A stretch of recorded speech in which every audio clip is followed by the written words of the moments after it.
পরিবারের তরফ থেকে কৃতজ্ঞতা ভালোবাসা শ্রদ্ধা জানাই। এখানে আজকে একটা মহতি উদ্যোগ, এই জন্য আপনারা আসতে পেরে আমাদের ভালো লাগছে এবং উদ্যোগে আপনারা যে সামিল করার সুযোগ দিয়েছেন তার জন্য সমস্ত এলাকাবাসী, পঞ্চায়েতের সঙ্গে সংশ্লিষ্ট যারা জনপ্রতিনিধি এখানে আমাদের সঙ্গে আছেন, এখানকার পঞ্চায়েত সমিতির সম্মানীয় সভাপতি এবং সকলকে, সংশ্লিষ্ট সকলকে আমরা আন্তরিক কৃতজ্ঞতা অভিবাদন জানাই। নিশ্চিতভাবেই আমাদের বিভিন্ন রকম ব্যস্ততা চলছে চারপাশে। আমাদের সঙ্গে আমাদের সিভিলের যে কাউন্টার পার্ট ডাক্তারবাবু আছেন, এখানকার ভিডিও সাহেব আছেন। আমরা জানি যে বিভিন্ন সরকারি প্রকল্প অনগোয়িং আছে, সকলের প্রচুর ব্যস্ততা আছে। ন্যাচারালি আমরা এতক্ষণ একটা যেহেতু খুব ভালো গান ওরা গাইল বাচ্চারা, সেটা আরো সকলে খুব অন্যরকম মাত্রা পেয়েছে, মনোবল একটু ভালো লেগেছে। আমরা খুব দ্রুত চাইবো এটাকে কমপ্লিট করতে।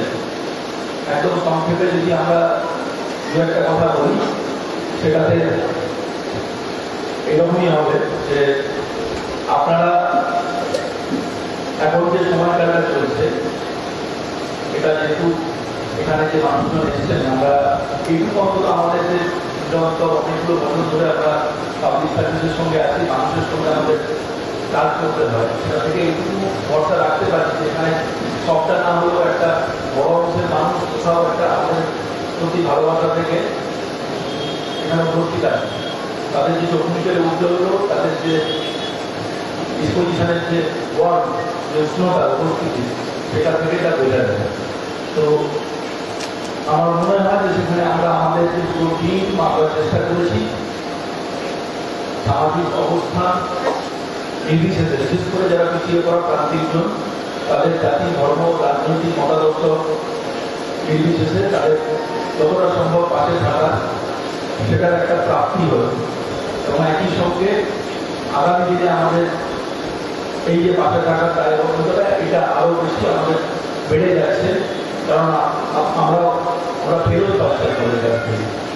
তো এটা একটা আমাদের তরফের ধন্যবাদ হিসেবে আমরা দিচ্ছি। এই যে এখানে আমি এটা আশা রাখবো নিশ্চিতভাবে স্কুলের বাচ্চারা যারা আসছে তাদের পঠন পাঠনের প্রতি আগ্রহী যারা এসছে, এই ধরনের অনুষ্ঠানে সামিল হওয়ার অনেকগুলো পজিটিভ দিকও আছে। আমরা গ্রামের ছেলে, আমরা জানি যে যখন আমরা এরকম ধরনের কোনো অনুষ্ঠানে যেতে পেরেছি কোনো কারণে উপস্থিত থাকার সুযোগ পেয়েছি, তখন কিন্তু সেখান থেকে আমরাও বিভিন্ন স্তরের যারা জনপ্রতিনিধি, সরকারি আধিকারিক, তাদেরকে দেখে আমরাও বড় কিছু হওয়ার অনুপ্রেরণা পেয়েছি। যদি সেটা পাওয়া যায় আমাদের, সেটা একটা খুব পজিটিভ জিনিস নিশ্চিতভাবে। অবশ্যই বড় কারণের ক্ষতি না করে তারা এসছে আমাদের জন্য, উপস্থিত থেকে গান গেয়েছে, আমাদের জন্য তারা আমাদের তরফের কৃতজ্ঞতা। সাথে সাথে আমি এই এলাকার মানুষকে এটাই অনুরোধ করবো, যারা আছেন বিশেষ করে যারা একটু হলো ভরসা ভালোবাসা থেকে আমাদের জন্য এসছেন, আপনারা নিশ্চিত থাকতে পারেন আগামী দিনে এটা আমরা আরো বেশি বেশি করে আপনাদের পাশে থাকার অধিকারটাকে আরো কৃতজ্ঞ চিত্তে, আরো মতামত করে ওটাকে আমরা নিজেকে স্মরণ করাচ্ছি। সুতরাং আপনারা এই যে চারপাশে একটা নেতিবাচক প্রচার চলছে, সব কিছুকে দাঁড়িয়ে দেওয়া, সব পেশাকে, কোনো একটা ধর্মকে, কোনো একটা জাতিকে, কোনো একটা সম্প্রদায়কে একই রকমভাবে দাঁড়িয়ে দেওয়ার যে একটা প্রবণতা, এই পুলিশ মানে এরকম, ডাক্তার মানে এরকম, টিচার মানে এরকম, এটা একটা কিছু মানুষ তাদের ব্যক্তি স্বার্থে এই ধরনের নেতিবাচকতাকে ছড়িয়ে গেছে আমাদের, এটা শিকার হবেন না। পুলিশ যদি খারাপ কাজ করে, ওই কাজটা সমালোচনা করুন, সেই কাজে যারা যুক্ত আছে নিশ্চিত তাদের সমালোচনা করুন, তাদের প্রতিবাদ করুন, তাদের জন্য যে শাস্তি ব্যবস্থা আছে প্রত্যেকে আছে, আমাদের সিস্টেমের মধ্যেই আছে, সেটা তারা ভাগিদার হোক, সেটা তাদের প্রাপ্য হোক, এটা আপনারা চান, কোনো সন্দেহ। কিন্তু একটা প্রেজুডিস মাইন্ড নিয়ে, মানে আগে থেকে ঠিক করে রাখা মানসিকতা যে পুলিশ মানে এরকম, সেটা পুলিশ হতে পারে, ডাক্তার হতে পারে, শিক্ষক হতে পারে, এইরকম নেতারা হতে পারে, রাজনৈতিক কর্মীরা হতে পারে। যদি এটা যদি সাধারণ বাচ্চাদের মনে আপনাদের পরবর্তী প্রজন্মের মধ্যে ছড়িয়ে যায়, তাহলে কিন্তু সমাজটা বাসের অদল হয়ে যাবে।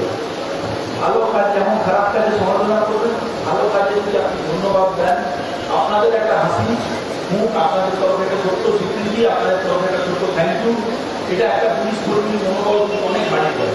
একইভাবে একটা নার্সিং এর সঙ্গে যুক্ত আছে, একটা শিক্ষকের সঙ্গে যুক্ত আছে, যিনি চেষ্টা করছেন। সবাই একরকম হয় না।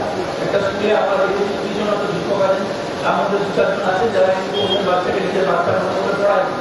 তারা এটা দেখে না যে বাচ্চাটা বড় লোকের না ঘুরলে, বাচ্চাটা কোনো বড় নেতা না কোনো সাধারণ মানুষের, এই দলের না ওই দলের, এই ধর্মের না ওই ধর্মের। এটা আছে তো, সব জায়গায় আছে, সেটা ডাক্তারের মধ্যে আছে। তো সেই মানুষগুলোর প্রতি আমাদের সম্মান, শ্রদ্ধা, ভালোবাসা অটুট রাখতে হবে। যদি আমরা সব কিছু কি বলি, আর এটা এরকম, এরা এরকম, এই নীতিগততা যত ছড়িয়ে যাবে তত কিন্তু আপনি যারা এটা ছড়াচ্ছে, আপনি যদি বিপদে করবেন, আপনার অসুস্থতায় আপনি ডাক্তারবাবু কি ডাকবেন, তারই স্মরণ নিতে হবে। আপনি বাড়িতে আপনি কোথাও গয়নাটা হোক, আপনাকেও পুলিশের স্মরণ নিতে হবে। সেই মানুষগুলোর ভরসাতে কিন্তু আপনার বাড়ির বাচ্চাটা স্কুলে আসছে বা বাইরে কাজে যাচ্ছে। তো এটাই আবারও বলবো, খারাপ কাজকে ডিসাইড করুন, নিশ্চিতভাবে তার এগেনস্টে প্রতিবাদ করুন, সাথে সাথে ভালো কাজটাকেও উদার মানে প্রশংসা করতে, এটাকে আমরা যেন না ভুলি।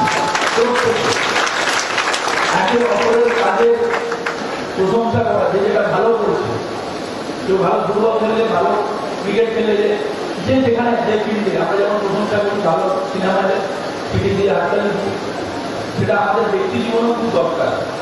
এটাতে কিন্তু সাধারণ মানুষের প্রতি বিভিন্ন স্তরে যারা সরকারি আধিকারিক আছে বা যারা রাজনৈতিক কর্মী আছে, তাদের সকলেরই কিন্তু একটা মহত্ব দায়িত্ববোধ আমার মনে হয় বাড়বে। অন্তত তাদের মধ্যে কিছুটা মানসিকতা, মানবিকতা আছে। আর সবার মধ্যে নেই এরকম ভাবার কোনো কারণ।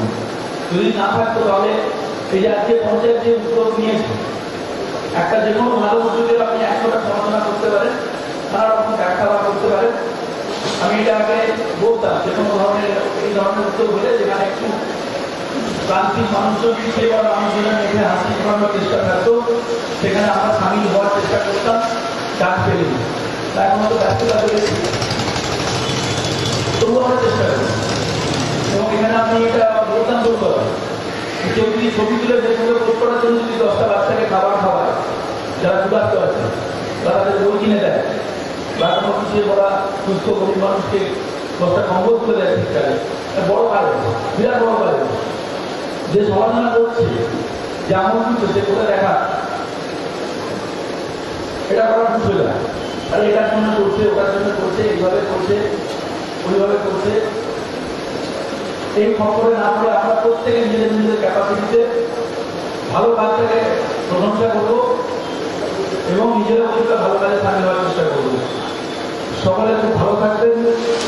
এই যে কালীপদা গ্রাম পঞ্চায়েতের সঙ্গে আপনাদের পাশে থাকার জন্য যে অ্যাম্বুলেন্সের ব্যবস্থা করা হয়েছে, এই কাজকে আমরা একদম অন্তঃস্থল থেকে কুড়িয়ে যান। এই মানসিকতা একটু সুযোগ পেলে, যেগুলো আমাদের একদম সব থেকে বড় প্রয়োজন, এয়ার মিনিমাম নেসেসিটি, শিক্ষা, স্বাস্থ্য, সব ক্ষেত্রে আমাদের যে ত্রিস্তরীয় ব্যবস্থা আছে, সমস্ত যে